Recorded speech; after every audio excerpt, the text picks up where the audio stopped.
আসসালামু আলাইকুম রহমতুল্লাহি অবরকাতুহ। সম্মানিত দর্শক, বাংলাদেশের রাজনীতি ক্রমশ জটিল থেকে জটিলতর হয়ে যাচ্ছে। রাজনীতির কোনো হিসাব মেলানো যাচ্ছে না। আর যেটাকে পলিটিক্যাল ম্যাথমেটিক্স বলে, রাজনীতির অঙ্ক, সে অঙ্ক যখন খুব স্বাভাবিক নিয়মে চলে এবং মানুষ যখন ভুল না করে, তখন যিনি অঙ্ক কষেন তিনি বলে দিতে পারে যে আসলে ফলাফলটা কী হচ্ছে।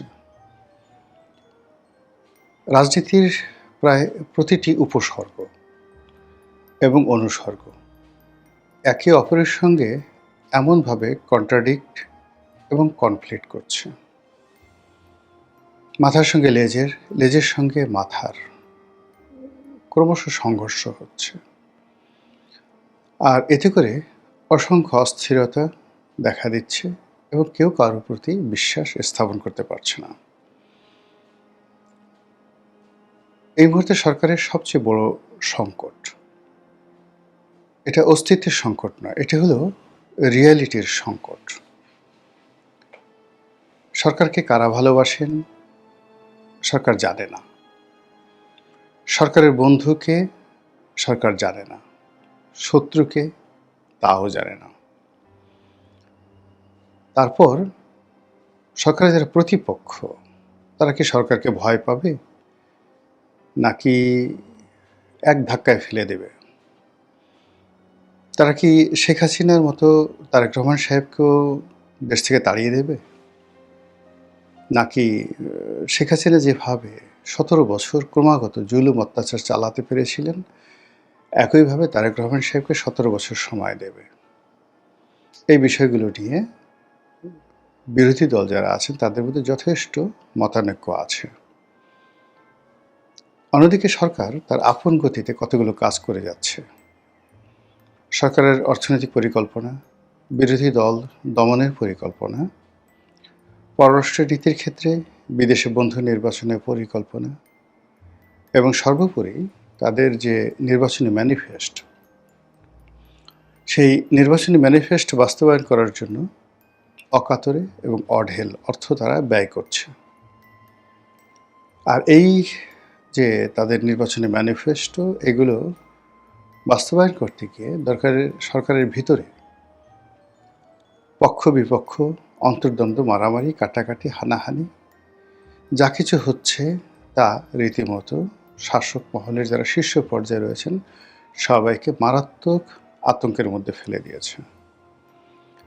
আপনি ধরুন, রাউজানে যে নির্মম হত্যাকাণ্ডটি হলো, যারা এর দ্বারা ক্ষতিগ্রস্ত হয়েছেন তারা সবাই বলার চেষ্টা করেছেন যে এইরকম হত্যাকাণ্ড, এরকম নির্মমতা এবং নিষ্ঠুরতা শেখ হাসিনার জমানাতে 17 বছরে হয়নি।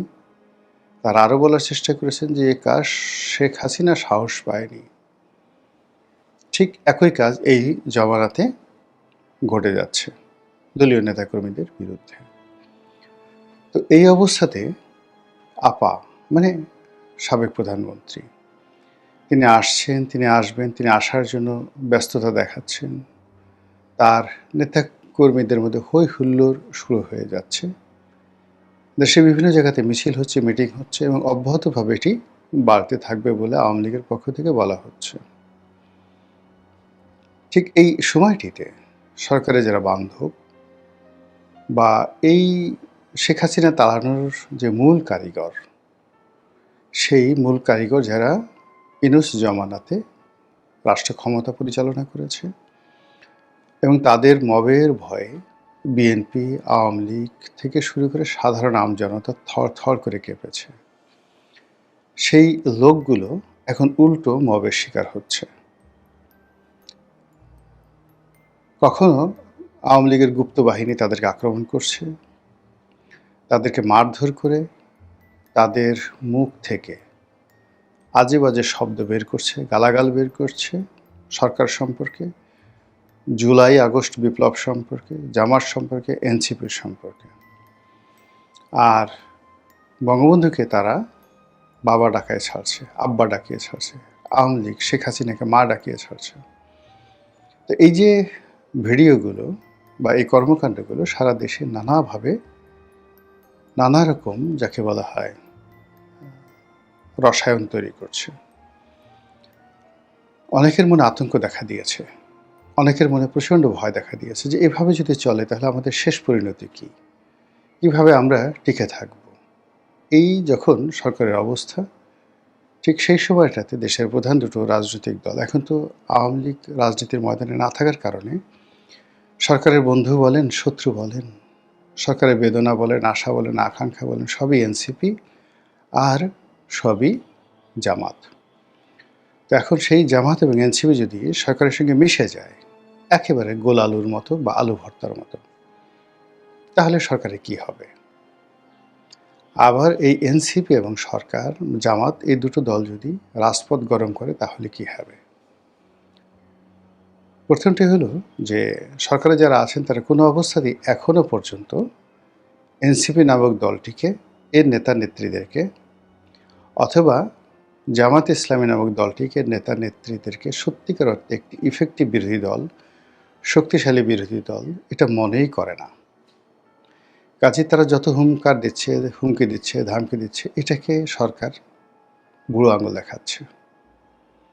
আবার অন্যদিকে যদি সরকার এদেরকে কাছে ডেকে নেয়, ঐক্যমত্যে সরকার করে, এদের মুখ বন্ধ করার জন্য তাদেরকে বড় বড় পদ দেয়, পদবি দেয়, এবং সেই সাবেক জমানার বিএনপি জামাত জোট সরকার অথবা একটি জাতীয় সরকার এরকম কোনো কিছু একটা শুরু করে, সেক্ষেত্রে কি হলো, দেশে এবং দেশের বাইরে নতুন করে আবার চালু হবে যে এটা আমি এবং মামুদের সরকার। এক্ষেত্রেও সরকার আসলে কোনো সিদ্ধান্ত নিতে পারছে না। ফলে সরকারের সঙ্গে এনসিপির বা বিএনপির সঙ্গে এনসিপির, বিএনপির সঙ্গে জামাতের যে পর্দার আড়ালে যে সকল কথাবার্তা হয়েছিল ইউনূস জামানাতে, সেই কথাগুলোর একটির বাস্তবায়ন ঘটতে দেখা যাচ্ছে না। আর এই কারণে এনসিপি এবং জামাত ক্রমশ তাদের ধৈর্য হারিয়ে ফেলেছে। তারা অনেক ক্ষেত্রে কূটনীতির আশ্রয় নিচ্ছে, অনেক ক্ষেত্রে নিজেদের যে ক্ষোভ সেটাকে তারা উগড়ে দিচ্ছে, অনেক ক্ষেত্রে তাদের সাথে যদি কারো সম্পর্ক থাকে এরকম আওয়ামী লীগের যারা নেতাকর্মী আছে তাদেরকে নানা রকম পিন্স, ডুইট, এগিয়ে যাও, আমরা আছি। এটা যে হচ্ছে না এটা কিন্তু বলা যাচ্ছে না।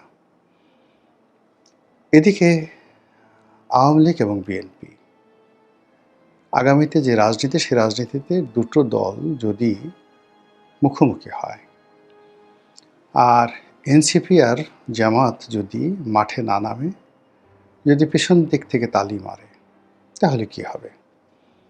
এখানে একটা বিষয় বলে রাখা দরকার যে গত দুটো বছরে, বিশেষ করে ইউনূস জমানাতে, এনসিপির যারা নেতৃবৃন্দ, সমন্বয়ক যারা আছেন তারা যে ক্ষমতা দেখিয়েছেন, দাপট দেখিয়েছেন, এটি মূলত সরকারের ডিজায়ার অনুযায়ী ইনু সাহেব চেয়েছিলেন। আর ইনু সাহেবের সেই ডিজায়ারকে পরিপূর্ণতা দেওয়ার জন্য ডিসি, এসপি, টিওনো থেকে শুরু করে সকল রাষ্ট্রের প্রশাসন যন্ত্র পুরোটাই এই সমন্বয়কদের সঙ্গে, এনসিপির সঙ্গে, জামাতের সঙ্গে তারা খেলেছে। ফলে তাদের সবারই নবস একেবারে ক্ষমতায় আমরা চলে গেছি, আমরাই দেশের মালিক, আমরাই হর্তাকর্তা, আমাদের কথায় সব কিছু হবে, আমরা থানা পুড়িয়ে দিয়েছি, আমরা ক্যান্টনমেন্ট উড়িয়ে দিতে পারি, আমরা শেখ হাসিনাকে তাড়াতে পেরেছি, তোমাকে তাড়াতে আমাদের 2 মিনিট সময় লাগবে, টিনের সেলের কাউয়া, ফজলু আমার অমুক। এ সকল গালিগালাজ, এ সকল মব, এ সকল জিনিস করতে করতে তাদেররা এমন একটা জায়গাতে চলে গিয়েছিল, ফলে এই নতুন পরিবেশ এবং পরিস্থিতিতে সরকার যে প্রশাসন যন্ত্র, সরকারি কাজকর্ম থেকে শুরু করে বিচার সালিশ যা কিছু আছে সব কিছু তাদের যে নিজের আওতায় নিয়ে নিয়েছে, এতে করে জামাত এবং এনসিপির মন ভেঙে গিয়েছে।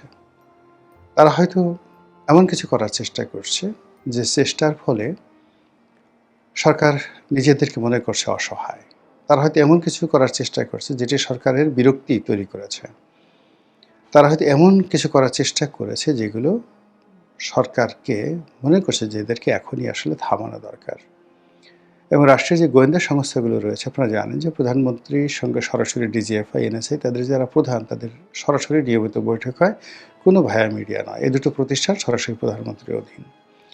তো সেই প্রধানমন্ত্রীকে যারা রিপোর্ট দিচ্ছে, নিঃসন্দেহে তারা এমন কিছু দিচ্ছে যার ফলে প্রধানমন্ত্রী মনে করছে এদেরকে ভাতে মারব, এদেরকে পেটে মারব, এদেরকে জলে স্থলে অন্তরিক্ষে এমনভাবে অন্তরীণ করে রাখবো যেন এরা একটি শব্দ করতে না পারে।